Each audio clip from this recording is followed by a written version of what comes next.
Hello. I pick up with reading from The Art of Being and Becoming by Hazrat Inayat Khan. I continue with Chapter 10, The Culmination of the Ego. What is the soul? If there is any explanation that can be given of the soul, it is the feeling of I am.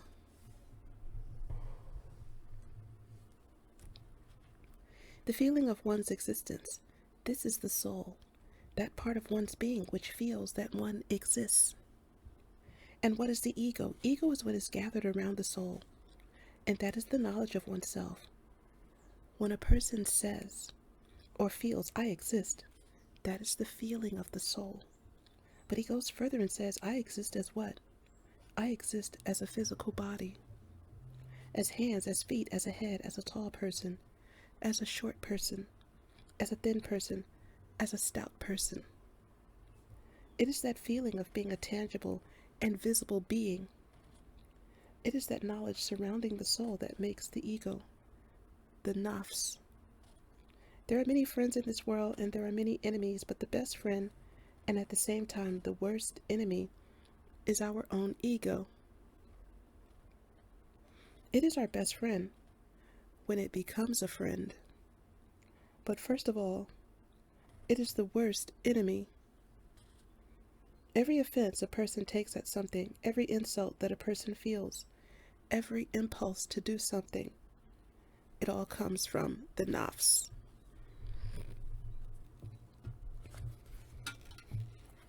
The ego is like a rose, and also like the thorns that surround the rose. It takes the place of the thorns when it is not cultivated, and it becomes a rose when it is refined. The way to make it refined is to humble oneself and to crush one's desires. It is by the process of crucifixion that a person refines the ego. It is a hard grain, and it must be ground till it becomes a fine powder, out of which a paste is made. When the ego remains in the condition of a thorn, more thorns come, and more, till it increases its thorns to such an extent that everyone who touches that person is dissatisfied. We all have friends to whom we should be most grateful if they would keep away from us. We love them, we like them, but we would be very glad if they would keep away. What is it? It is the thorns that hurt. In what way do these thorns manifest? They manifest in the form of words, of actions, of desires, in the form of manner. Why does one feel annoyed with certain people in life even before they have uttered one word? Because the thorn is pricking. Perhaps that person will say, but I have not said anything, I have not done anything, but he does not know that he has thorns. There are perhaps so many that even before he utters one word, before he moves, his presence pricks us. It is a natural outcome of the ego. Either the ego develops thorns or it develops into a rose, and when it develops into a rose, then everyone is attracted to it because of its beautiful petals, its delicacy, its fragrance, its color, its softness, its structure. Everything about it is attractive, appealing, and healing. For every soul, there are 4 stages to pass through in order to come to the culmination of the ego, which means to reach the stage of the rose. In the first stage, a person is rough, thoughtless, and inconsiderate. He is interested in what he wants and in what he likes. As such, he is naturally blind to the needs and wants of others. In the second stage, a person is decent and good as long as his interests are concerned. As long as he can get his wish fulfilled, he is pleasant and kind and good and harmonious. But if he cannot have his way, then he becomes rough and crude and changes completely. There's a third stage, when someone is more concerned with another person's wish and desire and less with himself. When his whole heart is seeking for what he can do for another. In his thought, the other person comes first and he comes afterwards. That is the beginning of turning into a rose. It is only a rosebud, But then in the fourth stage, this rosebud blooms in the person who entirely forgets himself in doing kind deeds for others. In Sufi terms, the crushing of the ego is called nafs kushi. How do we grind it? We grind it by sometimes taking ourselves to task. When the self says, "Oh no, I must not be treated like this," then we say, "What does it matter?" When the self says, "He ought to have done this, she ought to have said that," we say, "What does it matter?" Either this way or that way. Every person is what he is. You cannot change him, but you can change yourself. That is the grinding. When a thorn shows itself and you grind it as soon as you notice it, that same thorn, by being crushed, will turn into a rose, for the thorn also belongs to the rose bush. When a person says, "I will not occupy this position, I will not eat this, I hate it, I despise it, I cannot bear it, I cannot look at it, I cannot endure it, I cannot stand it," these are all little thorns. A person may not know it, but they are thorns. And when they are crushed, then the rose comes out of them. How easy it is for people to say they want to know about mysticism and occultism. If there were an even bigger name, they would like to take an interest in that, and they believe that by reading books, one can understand it. By taking lessons, one can learn it. Or by doing certain practices, one can know it. But it is the everyday life that teaches us from morning till night.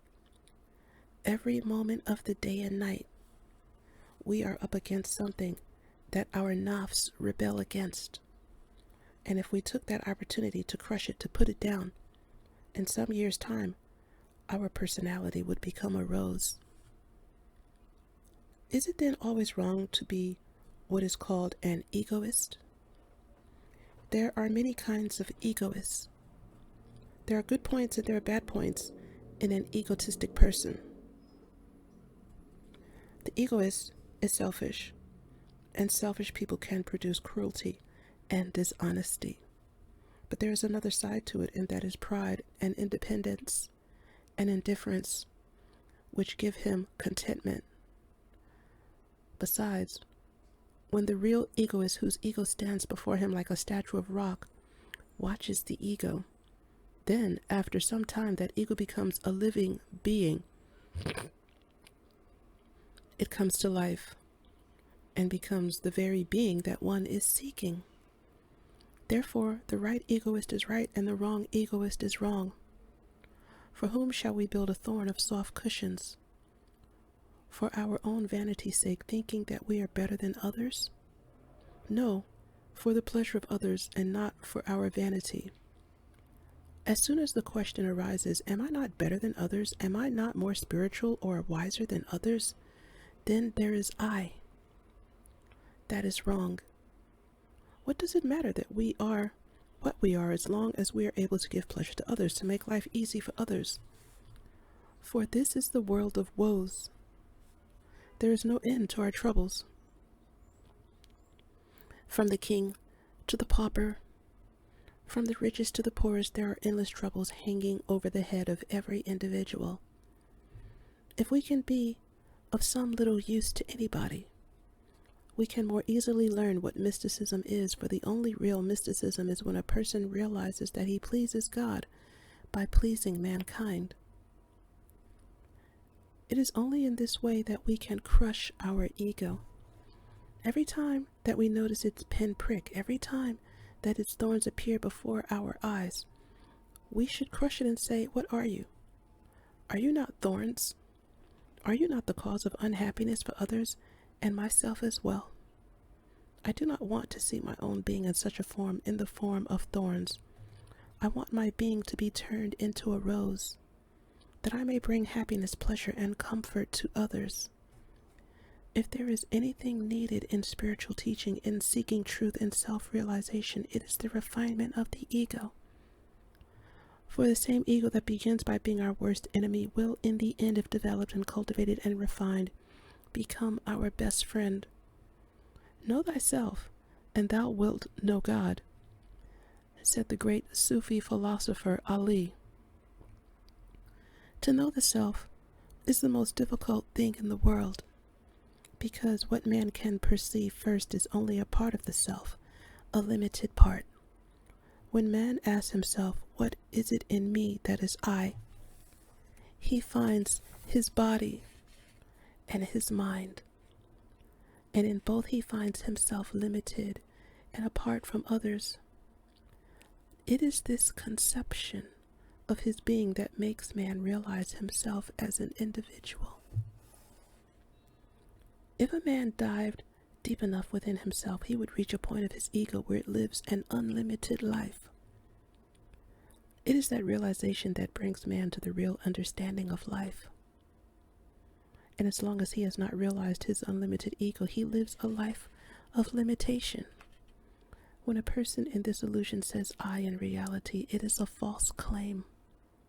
Therefore, everyone has a false claim of I except some who have arrived at a real understanding of truth. This false claim is the nafs, and the annihilation of this false self is the aim of the sage. But no doubt to annihilate this false ego is more difficult than anything else in the world, and it is this path of annihilation that is the path of the saints and sages. Chapter 11. Character Building. The willpower plays a great part in character building. The willpower becomes feeble when a person yields to every little tendency, inclination, and fancy he has. But when a person fights against every little fancy and tendency and inclination, he learns to fight with himself, and in this way he develops willpower. When once a person's inclinations, fancies, and tendencies have grown stronger than his willpower, he experiences in his life several enemies existing in his own self, and he finds it difficult to combat them. For inclinations, fancies, and tendencies, when powerful, do not let willpower work against them. If there is any such thing as self-denial, it is this practice, and by this practice, in time, one attains to a power that may be called mastery over oneself. In small things of everyday life, one neglects this consideration because one thinks, these are my tendencies, my fancies, my inclinations, and by respecting them, I respect myself. By considering them, I consider myself. But one forgets that what one calls my is not oneself. It is what wills that is oneself. Therefore, in the Christian prayer, it is said, thy will be done, which means thy will when it works through me. In other words, my will, which is thy will, be done. It is this illusion of confusing one's possession with oneself that creates all illusions and keeps man from self-realization. Life is a continual battle. Man struggles with things that are outside him, and so he gives a chance to the foes who exist in his own being. Therefore, the first thing necessary in life is to make peace for the time being with the outside world, in order to prepare for the war that is to be fought within oneself. Once peace is made within, one will gain by that sufficient strength and power to use through the struggle of life, within and without. Self-pity is the worst poverty. When a person says, I am, with pity, before he has said anything more, he has diminished himself to half of what he is, and what is said further diminishes him totally. Nothing more of him is left afterwards. There is so much in the world that we can pity, and that it would be right for us to take pity upon. But if we have no time free from our own self, we cannot give our mind to others in the world. Life is one long journey, and the further behind we have left ourself, the further we have progressed towards the goal. Verily, when the false self is lost, the true self is discovered. In character building, it is most necessary that one should learn how to face the world where one meets with sorrows and troubles and pleasures and pains. It is very difficult for one to hide them from the world, and at the same time a wise person is not meant to show all he feels, nor to show at every moment what he feels. The ordinary person reacts like a machine in answer to every outer influence and inner impulse, and in this way he very often cannot keep to the law of the music of life. Life to a wise person is music, and in that symphony he has to play a certain part. If one were feeling so low that one heart was sounding a lower pitch, and the demand of life at that moment was that one should voice a higher pitch, then one would feel that one had failed in that music in which one was meant to play one's part fittingly. This is the test by which one can distinguish the old soul and the child soul. The child soul will give way to every feeling.